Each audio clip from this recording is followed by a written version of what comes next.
Immediately means now. The words cut through the air like a blade inside South Africa's parliament. No music, no applause, just the rustle of papers, the hum of microphones, and the unblinking stare of a lawmaker demanding the truth. One single word immediately became a political weapon. The man asking the question wasn't a lawyer. He was a parliamentarian who had watched for years as political killings swept through his country with little accountability. The man answering was South Africa's Minister of Police, a figure once celebrated for promising to restore justice and order. But on this day, he stood cornered, facing a storm of questions about a directive he wrote on December 31st, while the rest of the nation celebrated the new year. In that letter, he ordered, "Stop immediately." But when pressed on what immediately meant, he replied, "It depends on the context." The room fell silent. That single hesitation opened the floodgates. Why were 121 murder dockets suddenly pulled from investigators' hands? Why was an affidavit from a convicted criminal, Matlala, included in the minister's defense documents? And why did a multi-ministerial task force on political killings disappear without any formal closure? What began as a word game quickly became a national reckoning. South Africans watched in disbelief as the very man charged with protecting justice tried to redefine it live under oath on camera. For many watching abroad, this was more than a local scandal. It was a mirror. Because if a single word like immediately can be twisted until justice becomes optional, what does that say about power itself? Would you trust a government that hides behind definitions while families bury their dead? Please share if you believe that truth must be spoken even when it shakes governments. Subscribe if you believe justice delayed is justice denied. It started with a letter, dated December 31st, signed by the Minister of Police himself, a document that would later ignite one of the most controversial hearings in South Africa's democratic history. The directive was simple: stop the process immediately. But in law, as in life, words have weight. And when those words come from a minister, they don't just stop cars. They can stop investigations, careers, even justice itself. The controversy began when members of parliament received evidence that following this immediate instruction, 121 criminal dockets, many of them ready for court, were suddenly pulled from the hands of investigators and transferred to the office of a senior general in Pretoria. The public was never informed. Families of the victims were left in the dark. When confronted, the minister appeared calm at first. He insisted the directive was meant only to pause recruitment posts, not disrupt active investigations. He claimed the word immediately must be understood within context. That was the moment the room changed. A member of the Oversight Committee leaned forward and asked slowly, "Minister, when you tell your driver to stop immediately, does he stop next week?" The chamber burst into muffled laughter, the kind that hides outrage. Everyone knew what was at stake. The meaning of one word had just become a shield for political convenience. The minister tried to explain. He said he had wanted a preliminary report to follow his directive, that the process needed coordination, and that no one was meant to act impulsively. But the committee wasn't buying it. To them, the problem wasn't semantics, it was responsibility. Because somewhere between that midnight letter and the New Year's sunrise, 121 dockets vanished from the hands of investigators who had worked months, sometimes years, to bring justice to grieving families. The chairperson's voice hardened. "As a responsible executive for that department, what did you do immediately when you learned of this?" The minister hesitated. Then softly, almost defensively, he said, "I trusted that senior officials were handling the matter. It wasn't at gunpoint. They knew what they were doing." The room fell into disbelief. A country known for its struggle against apartheid, where justice once meant everything, was now watching a leader dismiss accountability as an operational matter. The questioning intensified. "So, minister, while families waited, while cases sat ready for court, you simply trusted it was being handled?" "Yes," he said, "I believed they were resolving it." His tone betrayed exhaustion, maybe even fear. Because at that point, it was no longer about one directive, it was about the pattern. Why did every decision seem to benefit the same inner circle of officials? Why did every explanation sound like an excuse? One member summed it up sharply, "You see, minister, immediately only has one meaning. It means now. And if you can't act immediately when justice is compromised, then justice is no longer yours to defend." The hearing paused briefly. Cameras zoomed in on the minister's face, tired, drawn, and cornered. He shuffled through his papers, searching for footing in a sea of contradictions. Outside the chamber, journalists waited with headlines already forming in their minds. 121 dockets removed. Minister blames context. Justice delayed, families betrayed. For ordinary South Africans, the numbers weren't just bureaucratic tallies. Each docket represented a name, a body, a story. A politician shot outside his home, a councillor gunned down on the way to a rally, a mother still waiting for answers. By the time the minister left the room, the damage was done. Immediately had become a national metaphor, a symbol of how quickly truth can be delayed when those in power choose to reinterpret it. And as one journalist whispered on her live broadcast that evening, when justice depends on definitions, democracy itself is in danger. By the second half of the hearing, the tone had shifted from inquiry to confrontation. What began as a debate about procedure was now a full-blown moral inquest. The minister's calm, measured responses had evaporated. His hands trembled slightly as he flipped through papers, facing what no public official wants, a room that no longer believed him. The focus turned to one name: Matlala, a convicted criminal sitting behind bars in a maximum security prison, accused of corruption, murder, and ties to political cartels. Yet somehow, an affidavit bearing his name had surfaced in the minister's official defense documents. When asked how such a document could appear, the minister's story began to unravel. "My lawyers went without my instruction," he said at first. The room murmured. The chair raised an eyebrow. "That would be unethical, Minister. Are you accusing your legal team of misconduct?" The minister hesitated, realizing the trap. "Well, I did express a wish," he said, stumbling, "a wish that they distance me from Mr. Matlala." The silence was deafening. Then came the follow-up, sharp, unrelenting. "So it was your wish, or was it an instruction?" "It was an instruction as received." In one sentence, the minister had contradicted himself. Again. The session erupted. Papers fluttered, microphones crackled, voices rose.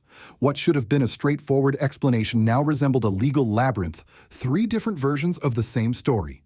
Version 1, the lawyers acted on their own. Version 2, the minister gave the instruction. Version 3, Matlala's own lawyers sent the affidavit uninvited. The committee chair leaned forward, voice low but cutting. "Minister, which one of these do we take home tonight? Because South Africans deserve one truth, not 3. The minister's face tightened. He spoke of emails between lawyers, of routine exchanges, of no contact with criminals. But the damage was irreversible. The moment he invoked Matlala's name, the hearing crossed a moral threshold. A convicted man once said to have received a 360 million rand tender from the police department had now become part of the minister's paper trail.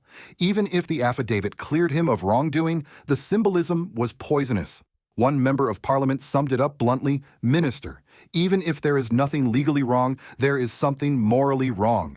You cannot claim to fight crime while accepting the word of a criminal as your defense." The crowd behind the cameras murmured agreement. On social media, the clip went viral.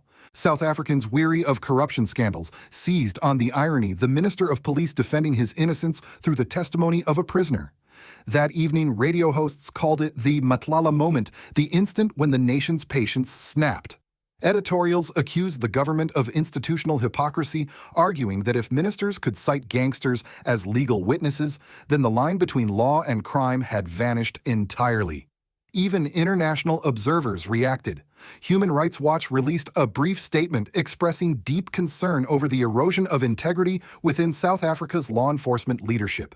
CNN Africa ran a segment titled "When Justice Defends Itself." Inside the chamber, the minister tried to regain ground, insisting he had been misunderstood. He blamed false reports, media distortion, and political rivals. But the more he explained, the deeper the contradictions grew. Finally, one parliamentarian said, "What everyone was thinking, Minister. It's not your signature that worries us. It's your silence. You knew your name was being used by criminals, and you did nothing. You are not just careless, you are complicit." The words landed like a verdict. The minister's final attempt at defense, that he had hired a private investigator to look into the matter, only deepened the irony. A police minister outsourcing investigation from his own department?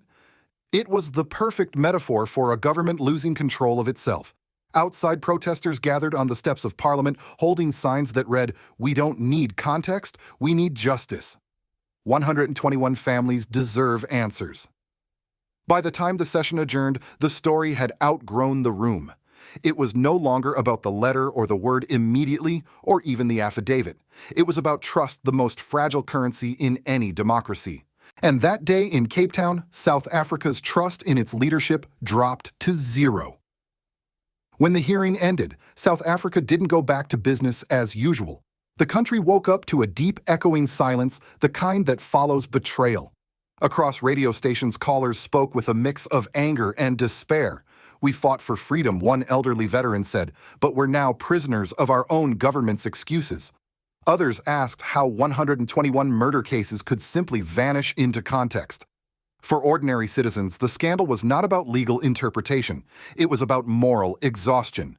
People were tired of hearing that corruption was a misunderstanding, that accountability was pending, that every promise came with an invisible footnote. Within days, civil society groups mobilized.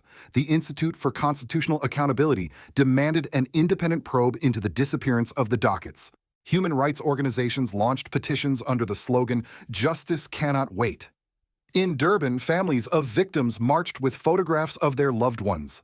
Mothers held up faded portraits of sons who had been political organizers, shot in daylight, their cases now among the missing 121. The marches were peaceful but heavy with emotion. Chants filled the air. No one is above the law, not even those who write it. The opposition parties seized the moment. The Economic Freedom Fighters, EFF, and the Democratic Alliance, DA, bitter rivals on any other day, suddenly spoke the same language. Both called for the minister's suspension pending investigation. In Parliament, speeches turned fiery. One MP declared, "This is not a question of context. It is a question of conscience. And our conscience tells us that South Africa has lost its moral compass." Inside the ruling party, panic spread quietly. Senior members worried about upcoming elections. The government's credibility, already fragile after a series of corruption scandals, now hung by a thread. Cabinet ministers distanced themselves from the controversy, issuing vague statements about respecting due process. But for many citizens, those words sounded hollow. Due process had become the very thing under suspicion. Meanwhile, on social media, the scandal exploded into a national movement. Hashtags like "See Matlala affidavit," "Nabrib 121 Dockets," and "Nag Justice Now" trended for weeks. Artists, journalists, and even retired judges joined the chorus demanding transparency. One viral post read, "When a police minister needs a criminal to clear his name, the people must become their own investigators." Internationally, investors began to worry. South Africa's image as a stable democracy, a moral beacon of Africa after apartheid, dimmed overnight. Editorials in The Guardian and The New York Times questioned whether the country's justice system could still be trusted. Even within the police service, morale collapsed. Officers privately admitted feeling betrayed. "We risk our lives for justice," one detective told a local paper, "and now our work is traded for politics." In the weeks that followed, Parliament announced a special oversight inquiry into the minister's conduct, but few believed it would lead anywhere. Trust had eroded too far. Civic leaders compared the situation to a slow-moving coup, not of soldiers, but of silence. Each scandal, each missing file, each evasive answer chipped away at the public's faith until what remained was suspicion. And amid this storm, one chilling question spread like wildfire. If even murder investigations can vanish under the word immediately, then what else has already disappeared? The answer was never given. But the damage was done not to one man's career, but to an entire generation's belief in the promise of democracy. South Africa had not just lost files. It had lost something far greater: its trust in truth. When the story broke internationally, it was not treated as a local scandal. It was framed as a warning. The Washington Post called it South Africa's crisis of command. CNN International described it more bluntly: when ministers redefine justice. In Washington, analysts at the Center for Strategic and International Studies, CSIS, noted the irony. South Africa, once celebrated as a model of constitutional democracy in Africa, was now facing the same institutional rot that it used to lecture others about. A senior U.S. official speaking off-record reportedly said, "It's no longer about the word immediately. It's about the word trust. And South Africa is running out of it." The U.S. State Department's public response was cautious, almost diplomatic. A short statement expressed concern regarding transparency and accountability in law enforcement governance. But the tone was unmistakable. Washington was watching. American think tanks began drawing comparisons. They recalled how fragile democracies collapse not through coups or wars, but through bureaucratic decay, slow corrosion from within. For older Americans who had witnessed the Watergate hearings, the scene in Cape Town looked uncomfortably familiar. A leader cornered by his own words, a government unraveling live on camera. Across the Atlantic, European media echoed the sentiment. The BBC described it as a reckoning for South Africa's moral authority. Le Monde wrote that Pretoria's silence echoes far beyond its borders. For France, still reeling from Africa's growing rejection of its influence, the scandal in South Africa served as both relief and warning. Relief, because it distracted from Paris's own loss of credibility in the Sahel. Warning, because it showed that African publics everywhere were now demanding integrity from their own leaders, not just from foreigners. In contrast, the African street reacted with a mix of anger and awakening. From Nairobi to Ouagadougou, radio callers said the same thing. Enough speeches. We want men who act. The scandal fed into a wider continental mood, one defined by leaders like Captain Ibrahim Traoré in Burkina Faso, who preached sovereignty, discipline, and transparency as antidotes to decades of moral decay. Pan-African commentators seized the moment. They contrasted the evasive tone of the South African minister with the blunt candor of Traoré's speeches. One hides behind context, said a Ghanaian journalist, the other hides behind courage. For the United States, it presented a dilemma. America wanted to preserve its partnership with South Africa, a key democracy and trade ally, yet it couldn't ignore the symbolism of a justice minister defending himself with a criminal's affidavit. Behind closed doors, some U.S. diplomats worried that this erosion of public trust could push younger African nations further toward alternative models, the very ones Washington fears losing influence to. In Burkina Faso, the story was interpreted differently. State broadcasters cited the South African hearing as proof that Western-inspired systems collapse when integrity fades. Commentators praised President Traoré's insistence on moral leadership and institutional reform, portraying it as Africa's new compass. By the end of the month, hashtags like Honor Africa Rises and Onyx Traoré Model trended alongside Donan Justice Now and Nabiwed 121 Dockets, a digital divide between the disillusioned South and the defiant North of the continent. The message was clear. While one government argued over the meaning of immediate, another was building a movement that demanded it. And in Washington, policymakers began to ask the uncomfortable question: are we witnessing Africa's democratic fatigue or Africa's second liberation? By the time Parliament adjourned and the cameras went dark, one truth had already spread far beyond South Africa's borders. This was not about one minister. It was about a continent wrestling with its conscience. From Washington to Accra, from Paris to Ouagadougou, the question echoed: how does a democracy lose its soul? Not through sudden collapse, but through slow erosion, one evasive answer, one missing file, one redefined word at a time. In the weeks that followed, South Africa's story became a parable, a lesson whispered across Africa's political class. It showed how easily justice can be buried under paperwork, how a single signature can silence hundreds of grieving families, and how even the word immediately can be stretched until it means nothing at all. Civil groups kept marching. Lawyers filed petitions. But for millions of ordinary citizens, something deeper had changed. They no longer feared chaos, they feared apathy. Because apathy is how corruption survives. And while South Africa was sinking into introspection, other nations were rising with defiance. In Burkina Faso, President Ibrahim Traoré addressed his people saying, "When justice becomes delayed, it becomes denied. And when truth is redefined, sovereignty is lost."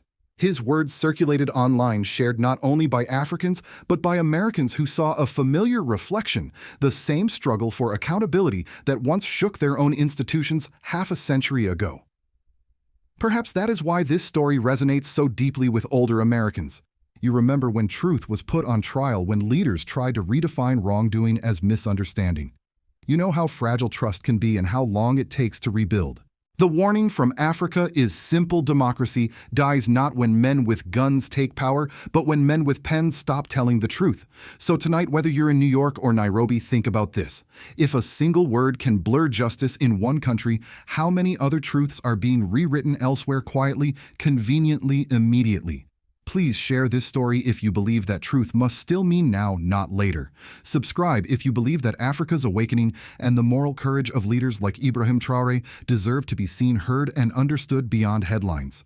Because the battle for integrity isn't African, it's universal. And it's happening now.